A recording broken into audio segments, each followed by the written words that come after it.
It is March. It is officially March. Yes. It's been March for a little while, but March doesn't really start until March Madness begins. And we have officially started. I mean, and not only did we started with madness early on. Always. And one of the biggest madness yesterday, I'm sorry to do this to you, Bobby, but the Tar Heels go down in round. Dude, I heard my feelings done. In round one. What happened? What happened with the Tar Heels yesterday? Yeah, I mean, what's supposed to happen when you lose, your top 3 player in the draft, and that's the only star you got. Mm-hmm. Also, Hubert Davis, get the hell out of here. Get the hell out of here. Like, people always defend Hubert Davis because he came from Roy Williams' coaching tree. It's like, he's not Roy Williams. It's not the same. Also, MJ, quit worrying about your fucking NASCAR team. Come over here and pump some money into the NIL. What are we doing here? We got the deepest pockets in all of sports. And you're letting Duke run around and get the number 1 recruiting class every year. Now, I will say this. Duke damn near lost to Siena. Yes, they did. Duke has the number 1 recruiting class every year, and they can't win shit. People want to praise John Shire and Duke and all this nonsense. They don't do anything with it. They're no different than anybody else. They get the number 1 recruiting class. They shit the bed. We're going to have to clip this when Duke wins it all. Sorry, dude, honestly, Duke, I think would have not going to happen. Duke would have won by more yesterday if instead of 2 Columbus guys, they had a Belen guy. Oh, my God. This is a disaster. The guy's going to be the number 1 overall pick. What are we talking about here? No, but dude, the Duke game, there was actually Dude, funny enough. Oh, go for it, Bobby. No, my dad's a crazy Duke fan, like real-time Duke fan, like nuts. He just texted me, I swear to God. We're about to go live, and I have no time for this. When my dad starts texting, get away. Because he'll, like, send you 12 messages instead of 1, like, paragraph. Just so you know, Boozer sucks. He can barely reach the rim. Good luck in the NBA. No. Dude, Bobby, get Bobby's dad on. Get Bobby's dad on right now. He said, but they don't play defense in the NBA, so maybe he'll be okay. Yo, he's cooking him. That's crazy work. What would the Blue Devils be without him this year? That's a true blue Duke fan. Yeah, dude, that's crazy. My favorite thing was when we were in San Fran, I got a chance to watch the UNC Duke game with Bobby. And at this point, I didn't even know Bobby's dad was a big Duke guy because Bobby was a huge UNC guy, so I just kind of assumed. And this guy, the second the game ends, starts blowing up his dad. Like, he's like, dude, fuck you. Like, it was the funniest thing I've seen, bro. It was so funny. I'm like, that is a hilarious, like, your favorite team, just pure rival with your dad's favorite team is like an all-timer. It's an all-timer. So, yeah, how are you a UNC Chapel Hill fan? The best part about that story. Go. Finish. Go. No, the best part about that story is David, like, failed to mention, we're at a big event. We're at the Latin Sports Awards. Mm-hmm. Latina. Me and David's in the corner, like we're walking around with hors d'oeuvres on platters and stuff. And me and David's tucked off in the corner watching on my phone the end of the UNC Duke game. UNC comes all the way back, never has to lead the entire game, hits a 3-pointer to win it all. And we're like, we're in the corner. We can't yell. We can't do anything. We're like, holy shit. So all I could do to get my emotions out was whip out my phone. And David's watching me. And I go to Dad and I say, fuck you. So, I don't know, something crazy. But like, that's how that works. That's the Duke UNC rivalry. Like, and that's how me and my dad are. Like, we're best friends. So like, that's how we talk to each other. But how are you a Chapel Hill fan and he's a Blue Devil fan? Well, I believe in Jesus, so that's the first. Okay. My dad actually was a Carolina fan. He says when he was younger, he said he didn't like the way. I'm not going to get into all the details because some of it will get me canceled. But he didn't like the way Carolina played basketball and the culture they established. And I was like, okay, that's cool, whatever. I don't know how you watch Jordan and then go, this is not for me. But anyways, he switches to Duke. He has a pretty big story behind it as far as like my dad was legally deaf. Mm-hmm. And everybody told him that you need to learn sign language. He went to multiple hospitals. He finally goes to Duke University. The guy goes, no problem. The guy rebuilds his eardrums with chicken bone, and he now hears. He's 60 years old. He can still hear. Wow. So after that, he kind of had a soft spot for Duke.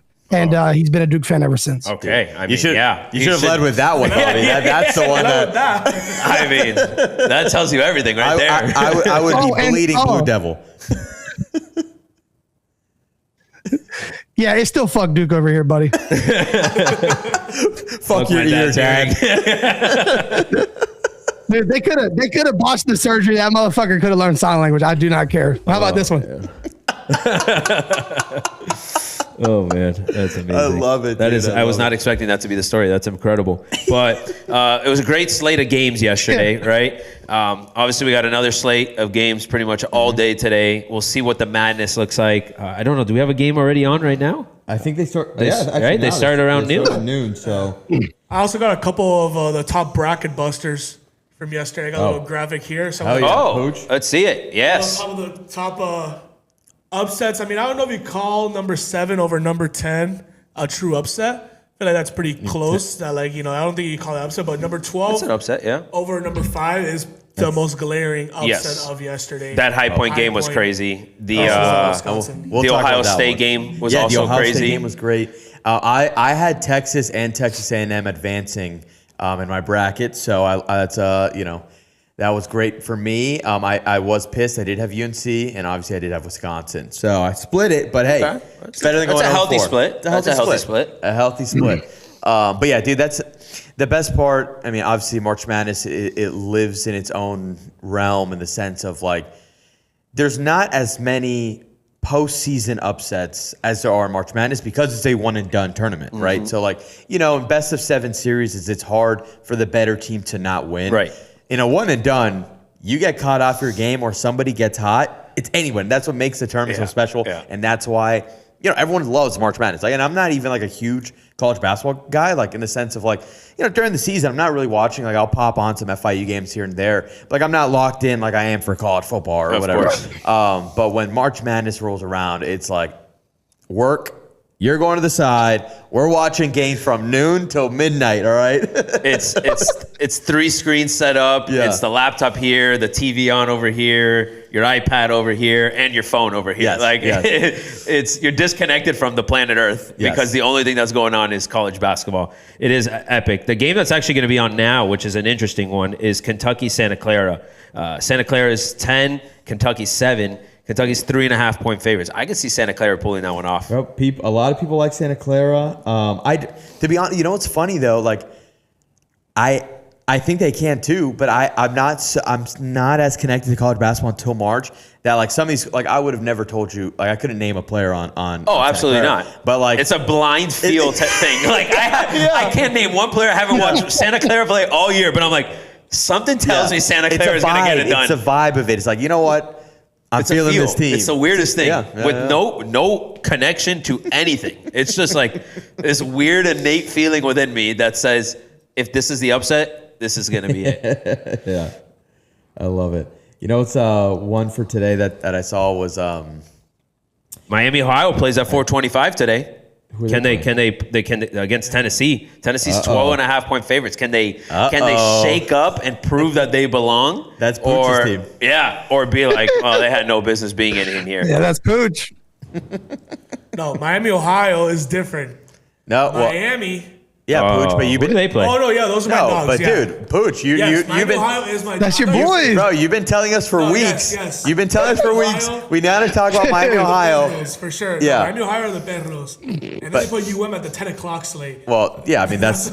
I mean, I'll tell you what, Pooch. I mean, I don't want to put you on blast, but you did tell me right before we started recording you actually are a bigger Miami, Ohio fan than the University of Miami. That's a fucking straight out lie. I don't know who you'd go for.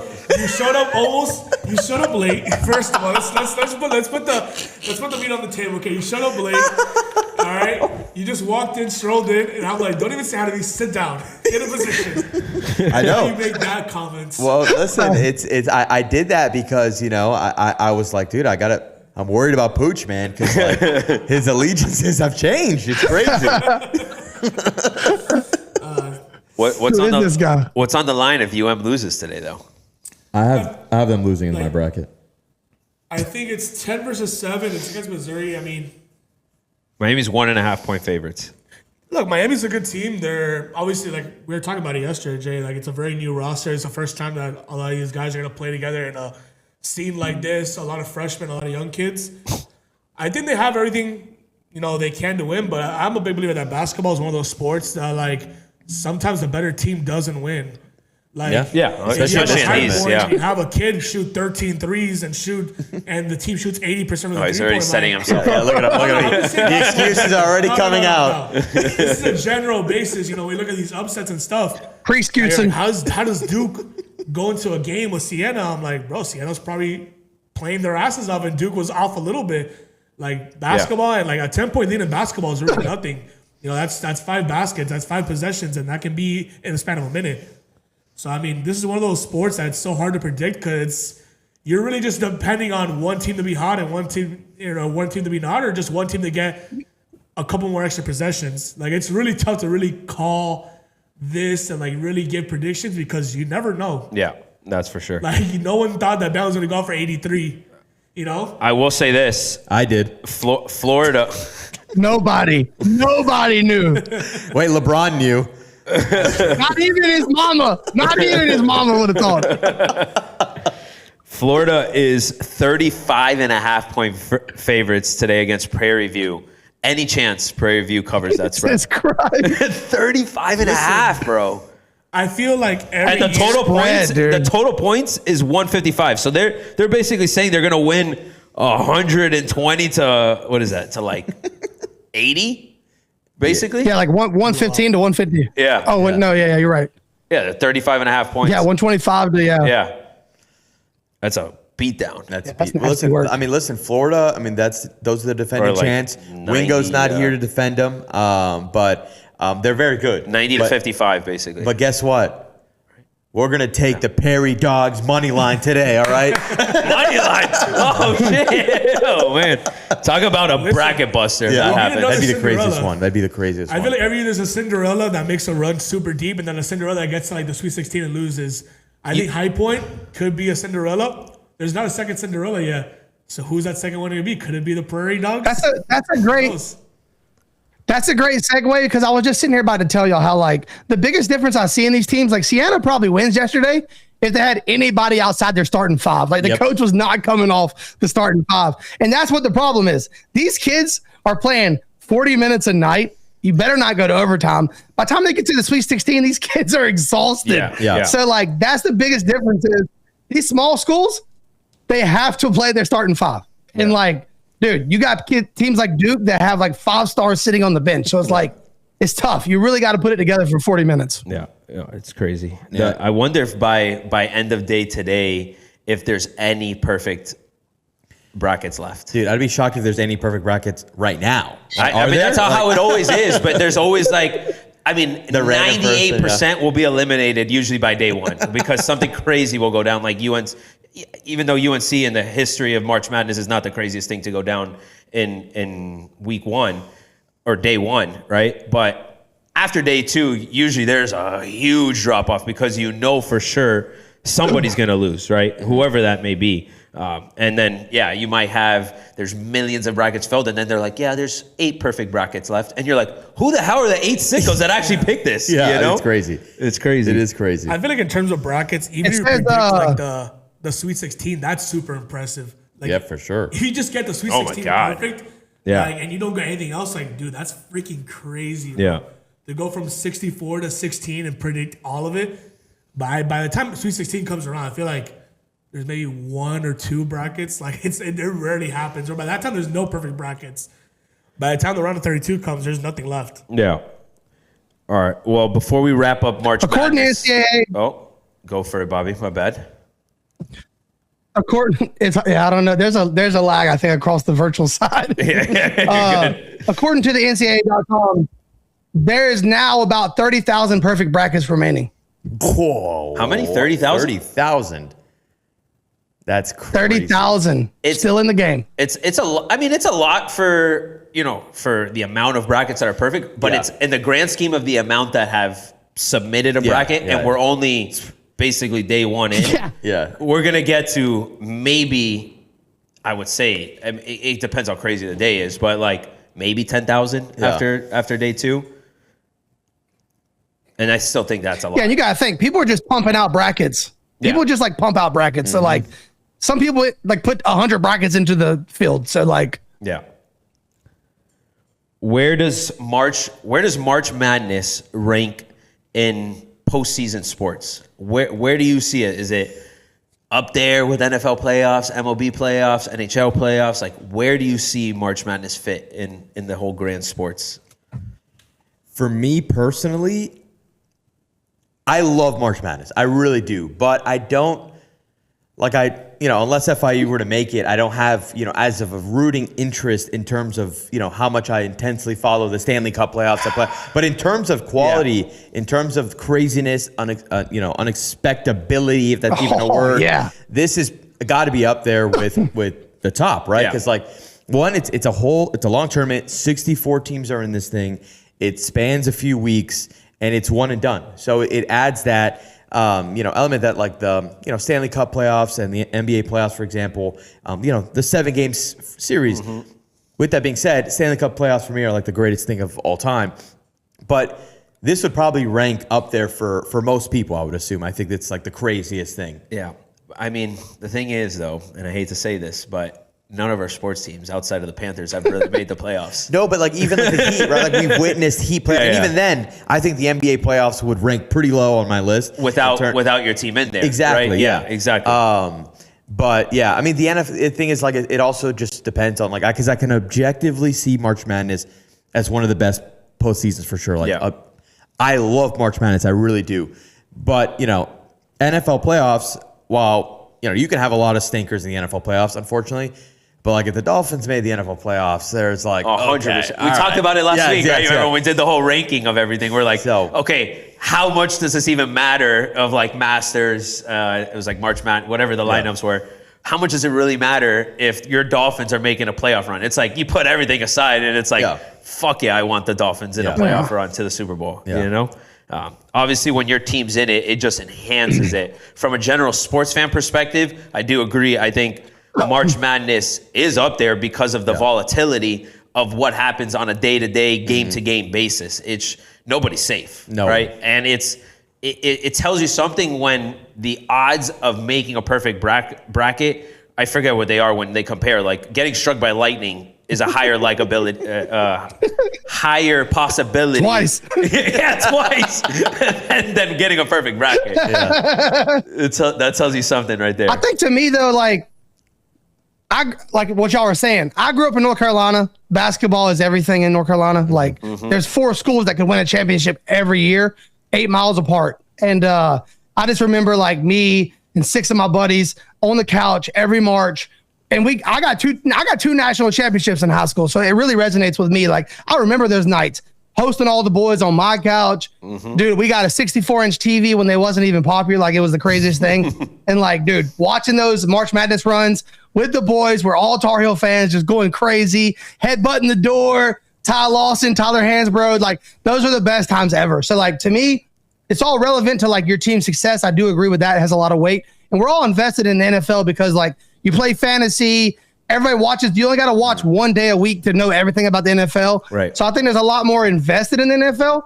But for shock value and entertainment and like that, there's just something mystical about March Madness. You can't, if you could bottle that, I think it would sell more than any other sport. Yeah, and I mean, you bring up the fantasy aspect, right? The bracket is essentially an element of that, right? And I think that's any sort of like gambling, gamified version. Yeah, exactly. Gamified version of anything you can add to sports fanatics is just going to enhance the experience. And I think people like they build their bracket, they're so hyped up, and you're just like, holy shit, my bracket's hot, or holy shit, my bracket's busted on day one. Yeah. Elite. We're back in March Madness. I think the NBA is really.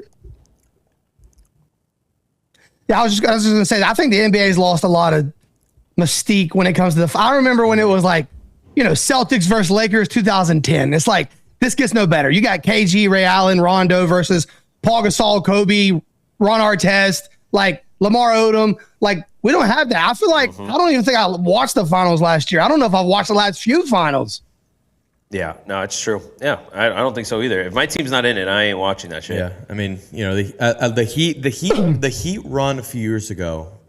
The Jimmy bubble Butler year? Well, bubble and the one that we lost to the Nuggets in the finals. Oh yeah, that was a good one. Wait, who beat y'all in that? Who beat y'all in that championship? Well, Bam was injured. 83 beat Kobe, and he would have beat you guys too. So Bam and you're Dragic. lucky. You're lucky. And Dragic. Yeah, you're lucky. Man would not have beat shit. Yeah, you guys are lucky. We had two of our top 3 players injured, and we still almost won. That's how embarrassing it is. Mickey Mouse is a small world championship. It was 4-2. Get real. Yeah. Listen, but like that Heat run a few years ago was probably the most unexpected thing that's happened in the NBA in a long time. We were underdogs in every game. Yeah, because like even when like you mentioned, Bobby, like the Celtics, Lakers. The thing about the NBA is that you could almost kind of predict every year 2 to maybe 4 teams that like are almost guaranteed to be there, right? That was pretty shocking. Everyone last year thought the Thunder, like this team is unstoppable. Right. Like, you know what I mean? Like, and they're looking unstoppable again. So I think what makes certain postseasons more special than others is that chance that really anybody could win, right? Like that, it's like maybe we'll have a shock. We haven't really had a huge shock, at least in the NBA, and what feels like a little bit. It feels like the winner has kind of been predestined. Like even the Warrior years, honestly, even the Heat years, the biggest shock was when we lost the Mavs. I guess that was obviously massive. Yeah. But like you expected the Heat to be there. That was the first year though. Y'all had a little bit of. Exactly. But it's more of like that expectation with March. Like, yeah, of course you've got your favorites. There's always favorites. But like every year, favorites go down. Like it's rare to have a team, just be, oh yeah, that's unstoppable. There's a few examples like that Duke year with like Anthony Davis and stuff like that was like, okay, this team's probably going to win everything, and they did. But like, it doesn't happen as often as other sports do. Yeah.